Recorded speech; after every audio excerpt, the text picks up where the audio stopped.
Hola, buenos días, tardes o noches a todos y todas. En este vídeo vamos a ver cómo usar la herramienta límite de recorte para una presentación en MicroStation.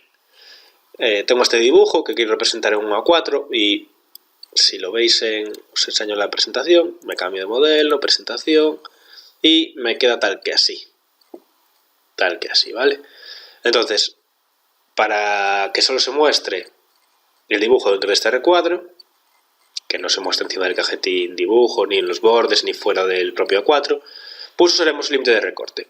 ¿Cómo lo usamos? Pues vale, pues vamos a poner cercado, herramienta poner cercado, la seleccionamos y vamos a usar tentativo en el botón derecho, bueno, yo lo tengo en el botón derecho, si no habría que ir al espacio de trabajo y ponerlo.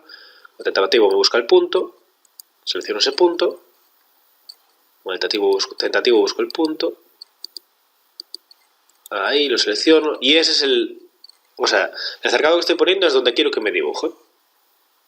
Entonces me voy a referencias, este iconito que tendréis en la parte superior de la pantalla, referencias, y le digo que quiero. Tengo el cercado dibujado, que quiero en esta referencia, que es el donde está el dibujo. Quiero hacer un límite de recorte, voy a herramientas, dentro de herramientas, límite de recorte. Dentro de herramientas tengo que tener la referencia que quiero recortar seleccionada. Me voy a herramientas, límite de recorte. Me dice aceptar o rechazar. Acepto. Clico sobre el dibujo y acepto.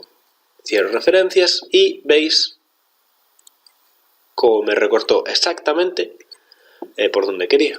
En el recuadro de trabajo para representar.